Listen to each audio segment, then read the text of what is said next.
Hi guys, Ray here from City Fan TV, and I'm joined by a supporter of the world champions, Bernard Deneen from the Citizen Cheers, Channel. cheers, guys. Bit of lemonade. Get me coffee in, mate. How have you been feeling for the last couple of days since we won the world title? Well, enjoy it while we can, mate. World champions. It's simple as that. I've been made the most of it at work, and of course, I'm ready to be brought back down to earth again. By Everton. Look, I tell you what, mate, we're better world champions than Anthony Joshua anyway. Boxing needs to go by. We're champions of the world. It certainly does feel fantastic. And all those fans of other clubs who have a pop at us, they're still coming out and saying, "Oh, no one's talking about City." Yeah, but hang on, mate. If you're coming out on social media having a pop at us because you say no one's talking about us, aren't you just talking about us? And it's loads of people are like that. Stuff them. All that matters is we won it. And that's it. Might not be the best team. To be honest with you, I wouldn't expect United, Liverpool, Everton, Tottenham. I wouldn't expect them to be that interested. I don't know what's clever about it. Yeah. If they were in it, I wouldn't be interested either. So no one would be talking. I might watch a bit of the game because it's not. If there's nothing else on. I watched Arsenal Liverpool yesterday. Very rarely, but I thought, I'll watch it. I'm not really bothered either way. What happens, I won't be too disappointed. Whoever wins, if it's a draw, I'll be happy. And that's what normally I wouldn't even bother. But I thought, there's not now else to do. I'll have it on in the background while I'm doing other things. Yeah, look, it was a draw. It's actually good for us. We're back in the title race, mate. Back in the title race. We've got a game in hand. We're only 6 points off the top, aren't we? Having said that, we're languishing down in 5th spot. Oh yeah, struggling for top 4, mate. Yeah, absolutely. We might need that. Might have to win the cup again just to get back in it. We might need that coefficient to get us into 5th and get into Champions League. Hey, could be worse. We could be Man United, who sat languishing in 8th.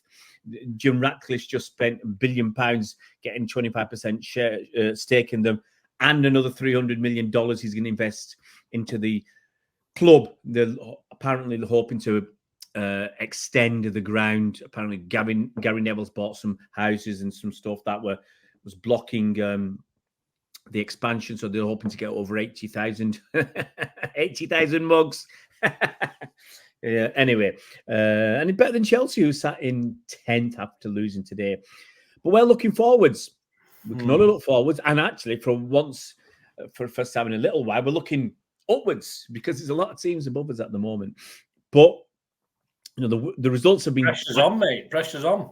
But the results have been good for us. Villa drawing, obviously Liverpool and Arsenal drawing with each other. So it's all very tight up there. You can see fans from other clubs worried because City always put this run together. I'm worried that we might not do it. But we're going to start on. It's not Boxing Day. It's the day after Boxing Day. I don't know if it's got a title.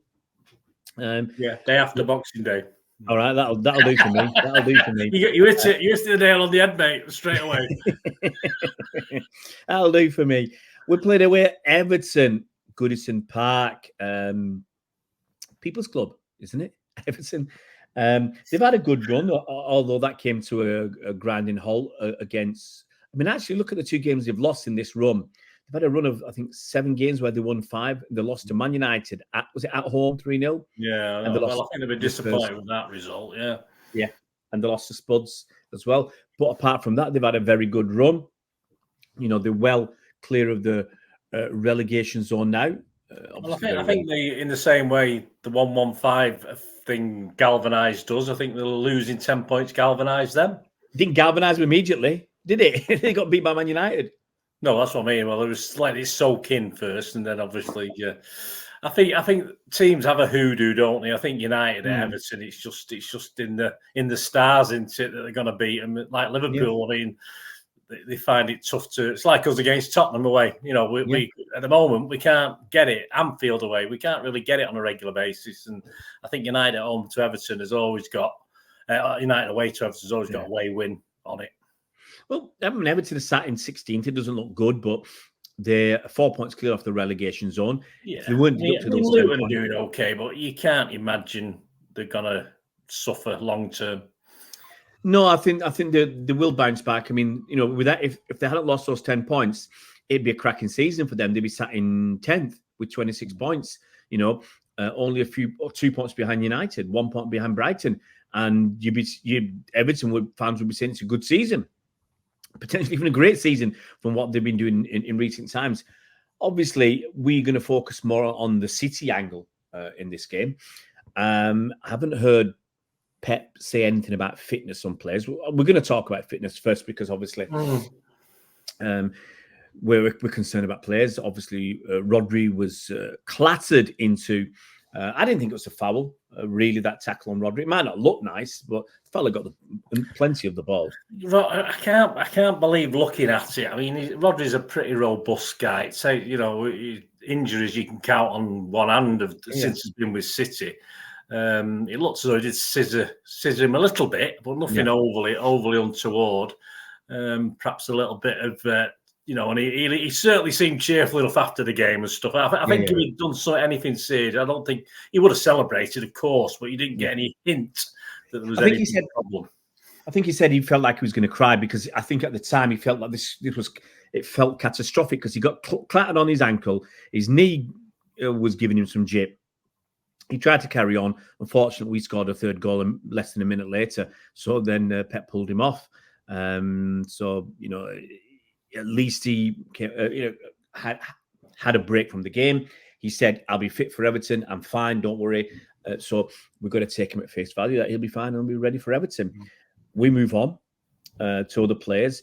Haaland, and we're looking at Haaland, Doku, and KDB. Have you seen much in the way of pictures and stuff to think that any of them will be back? I think Haaland will. You've got to believe the fact they've not been able to get on the bench. They've not seen many training pictures. That it's looking doubtful. Doubtful for Goodison. For any of the two or three, obviously, if you count KDB as well. I'm counting him out. But Doku and Haaland, I just can't see any of them.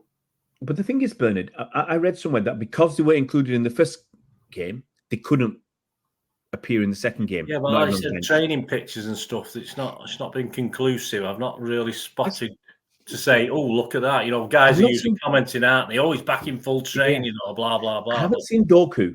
I've seen Haaland. So I've seen Haaland back. Haaland enjoying himself in training, but I've not seen Doku. So my feeling is Haaland will be back. That's my just a gut feeling. But I don't know what the issue is with Doku, and I don't think KDB will be risked. Yeah. Look, it'd be nice to have KDB on the bench, though. That'd be nice. Well, that'll prove something, won't it? That something's happening at the moment while he's not on the bench. You just know he's a bit away. I mean, I'm not saying he's going to be fit, but if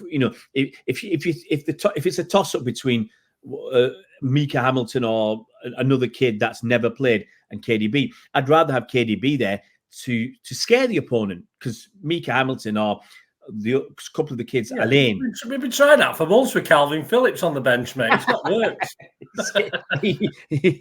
he gives them positivity, but no, it's going to be a tough game. I'm going to ask you to move on to a lineup. Have you done your own lineup? I have, yeah. I mean, I've done obviously I was going to stick it out in a couple of days. I might even stick it out tomorrow if anyone's a loose end. I mean, it don't make any difference, does it? And then stick it back out again on the 26th on Boxing Day.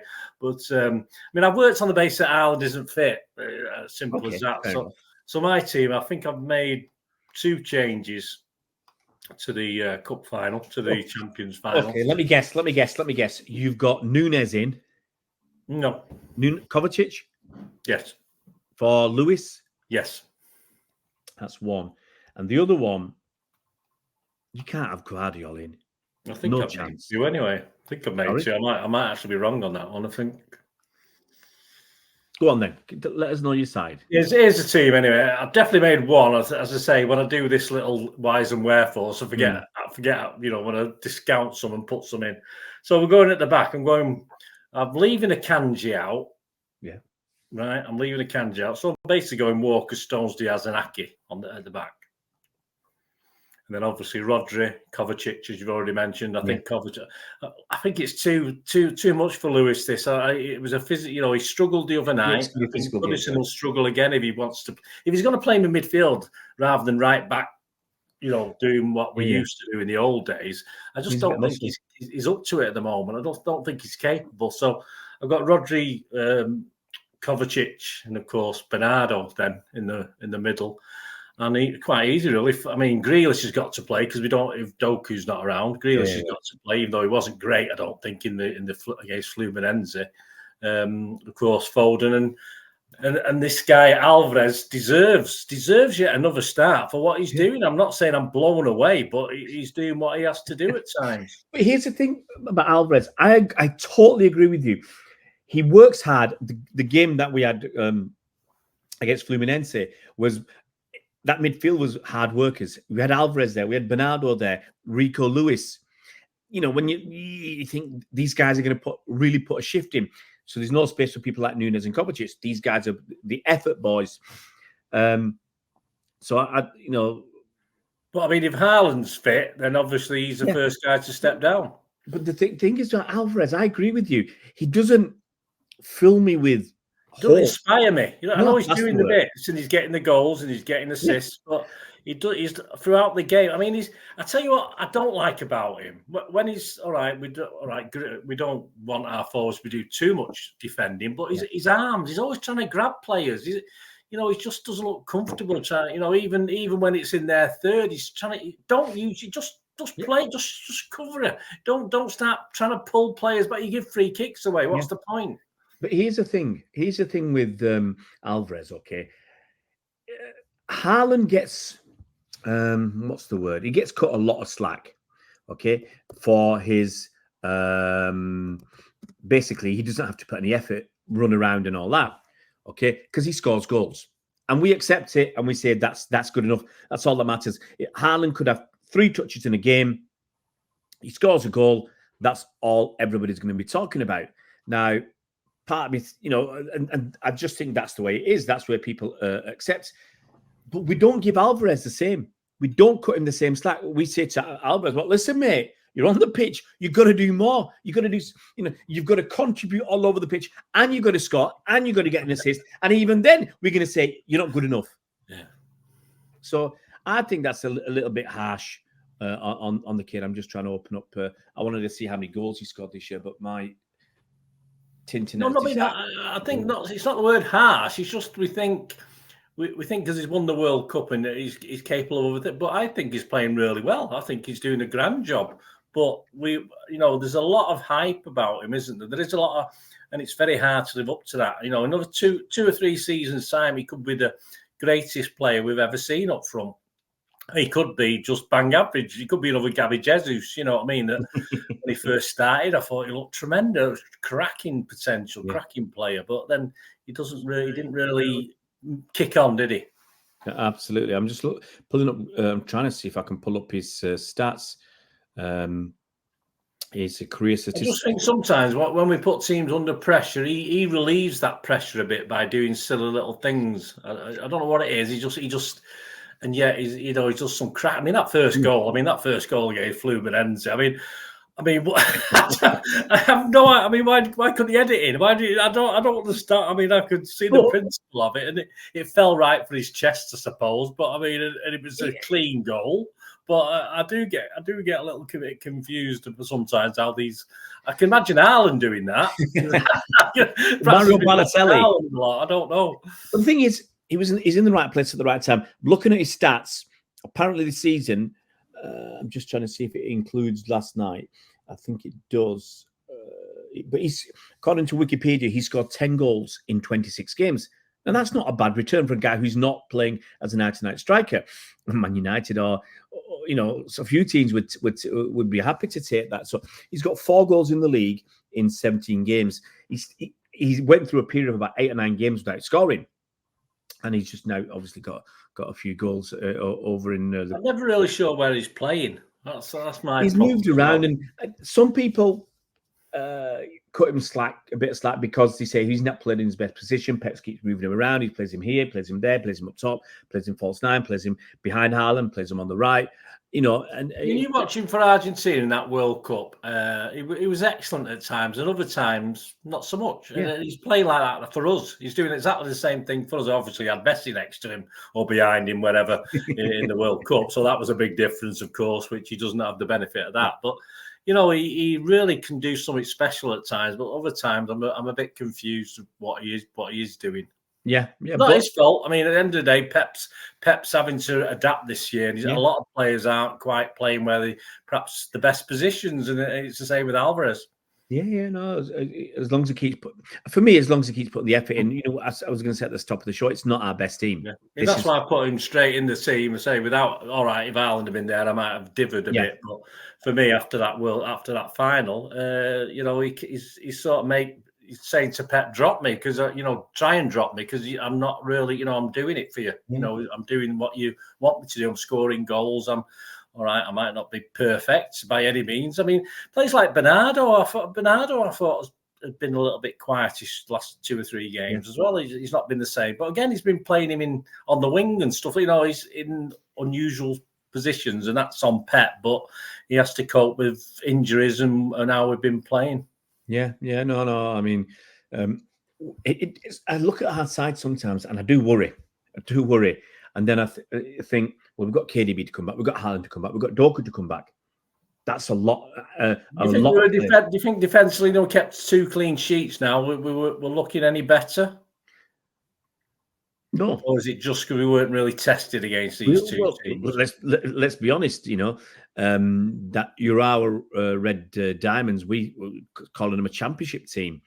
Okay, Fluminense were a lot better in terms of quality, but we still brushed them aside. Once we were in our stride, you know, they find it difficult to come back. So I think, again, you can only beat what's in front of you. And it's not been quality enough. Or, you know, if Fluminense had scored the first goal, okay, it would have been a totally different game. But they didn't. That's where we got lucky. So as I said, I think we can only beat what's in front of us. We're going to find out. Everton are going to test us. You know, Everton's. It's another scalp as well, isn't it? You know, well, we beat the world champions. Yeah, so we're the world champions. I know they don't care about us, but I tell you what, they'll be throwing that in our faces if it happens. Absolutely. Well, look, Everton have got to in a run now of scoring regular goals. The last few games, even though they lost to Spurs, they scored a goal. They lost 2-1. They drew in the Carabao Cup with Fulham, 1 each. They got a goal. They beat Burnley away 2-0. They beat Chelsea at home 2-0. They beat Newcastle at home 3-0. They beat Forest away by 1-0. So, you know, if it wasn't for that game against United, because that's where they didn't score. But you're going back, you know, to the last game in the last half dozen, aren't you? Yeah. You know. But that was in November, and in November, that was the only one, because before that they'd beaten Palace 3-2. They drew with Brighton 1 each. They'd beaten Burnley 3-0 in the Carabao Cup at home. They'd beaten West Ham away from home, and you have to go back to October the 21st when they lost to Liverpool 2-0 away from home, where they, you know, there's only been, as far as I can see, 2 games in the last dozen or so that they haven't scored. Even if you go beyond that, you know, they beat Bournemouth 3-0. Even though they lost to Luton, they still scored. They beat Aston Villa 2-1 in the Carabao Cup. They beat Brentford 3-1. So, you know, they've been scoring goals. It's not like an Everton team that you're used to. That, you know, they're actually scoring goals, which is a little bit of a surprise. I'm surprised that when I look back at their results, that they've scored so many. And let's have a look. They've scored 23 goals this season. That's not bad. I don't think that's bad at all. I think Dyche has done really well. I mean, I know we were a bit critical and laughing a bit at Dyche going there, but he needed time to bed in, and I think he's getting a good tune out of it. I've not watched him to know what sort of quality football they're playing or not playing. You know, I've just looked at stats, things like this, but you know, there's certainly nothing to be ashamed of. As I said, as you said, to be top half. You know, I quite laughed today because I was looking at the bookies odds, and there's still like something like 1 to 10 on to finish in the bottom half and like 6-1 against to finish the top half. But there's no reason for me why they can't finish top half. It might be a struggle, but there's teams like Chelsea falling apart. They might get top 10. No reason why not. Well, the truth is, look, they look way out of it in 16th. Okay, to get to top half, you got to finish in the top 10. Chelsea have only got 22 points. They're only 6 points ahead of Everton. You know, halfway through the season, still a couple of games to go. And Everton are in good, actually decent form. So no, I don't disagree that. Obviously you look at the position; it's lower than it's artificially lowered. I think they're in decent. You might get them back. You might get the points back. I don't know how it works. You might get some of the points back. How are they going to do it? I don't know what's happening. They give them. Well, if they turn around and give them 4 points back, they're up there and knocking the door with Chelsea. I'm going to finish off, mate, by asking you for a score prediction. And hopefully this time you're going to back your team. Not like last game. I can't believe it. You said 1 each, and we win it on penalties. That's backing my team. What's up with you? Go on then. Well, they're going to score. I'd love to keep a clean sheet, but Everton are going to score. I've only gone 2-1, mate, for City. I tell you what, mate, I'm going against myself because I've always said 3-1. I'm saying 2-0 to City.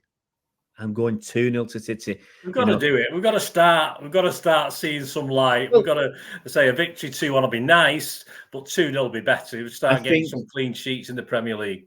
I think if you start Stones and Diaz, Ake and Walker, there's more of a chance of a clean sheet than starting with Gvardiol and Akanji. It's as simple as that. So I'm going to go for 2-0 City. I was going to say I do worry. I don't worry as such because I think he's done really well for us, but I do think that Pep does like Akanji still, even though we're not overly convinced this season. But, what do you do? If Akanji played, you'd have to stick Stones in the middle because Stones has got to play. Simple as that. So, and then obviously that would mean Kovacic would lose out on the basis of the team we said earlier. Well, Pep can still throw a wobbler. I mean, I got 10 out of the 11 for that Fluminense game. I'm hoping to get at least 10 out of 11 for this one. Well, I'm just going to finish up by saying, look, we've got to win. We've got to win because Villa are going to Man United. Easy 3 points for Villa. Liverpool are going to Burnley. You'd expect an easy 3 points for Liverpool going to Burnley. Newcastle at home to Forest. Newcastle tend to win at home. They're struggling away. And so we've just got to beat Everton. Arsenal got a tough game home to West Ham. Spurs have got a tough game away to Brighton. And then the next round of fixtures, Aston Villa at home to Burnley. I expect Aston Villa to win that. We're at home to Sheffield United. United are away to Forest. Arsenal away to Fulham. Spurs home to Bournemouth. So we've got to pull our finger out. We've got to win this game. It puts us in. I think if we win this game and then beat Sheffield United, we're back in the top 4. And that's a start. That's a start because I think teams will drop points over the Christmas, New Year, running this period. And we've just got to, I just think we've got to beat Everton and got to beat Sheffield United and then look at it after that. I think we'll be we'll feel better and we'll have a game in hand. Well, that'll take us halfway. That'll take us to game 19 and we'll have we'll see where we stand. As I say, at this point in time, we're still probably minus 12 points in theory. Arsenal, I think, were the -5 before yesterday. So, we've got a lot of points to pick up, and getting beat by Everton. We beat them 3-0 last season. We've got to. If we go -15, sorry, mate, I'll be saying I believe, but it's getting harder. But I'm in two minds because on one hand, yes, we've got a lot fewer points than we had against these teams last season. But on the other hand, we've chucked games away. We chucked the Spurs game, we chucked the Chelsea game, and we chucked, I can't remember the last one we chucked away, the Palace game. 6 points. We'll be top of the table. With a game in hand. Yeah. Well, let's hope world champions, re-galvanizes us. Yeah. Confidence is high. Momentum started. We've won champions of the world now, even though we've played rubbish teams. Fluminense, mate. Just a quick word. Yeah. Why so skillful and yet so bloody dirty? Why did they mix it up so much like that? I don't know. They had an incredible level of technical ability, an incredible level, but maybe it's They because can't get out of the system, can they? It's just how they play. They can't alter it, can they? Look, they've seen how other teams get to us. They've seen other teams get a bit physical. It ends up with we getting players maybe sent off. Okay, and maybe they think that's a way. I mean, in any way, whether I have liked actually is we complained, didn't we, about how we're responding to these things. At least we're responding in a positive way to bad. Because let's face it, the Palace game, a couple of the league games have been quite physical, and we seem to be coping now. We're not reacting and getting silly and getting potentially sent off and stuff, which was a big problem. It's like we know it's coming, so we just accept it and we move on. No. They're actually a good side, Fluminense. I really did appreciate them playing. With shame we didn't do a day after review, but I was in France and it just wasn't practical for us to do it. But it would be nice to have a chat. But anyway, guys, that's it. If you're new to the channel, please subscribe. Hit that bell icon so you're notified as soon as new videos come out. And if we ever see Mike Long, if he ever resurfaces, we'll try and do a recap of that game against Fluminense in the Club World Champions. And we're kings of the world. Kings of the world. Prince versus the Pauper when we go to Everton. And we'll see who comes out on top. Thanks a lot, Bernard. We'll see you around Blues.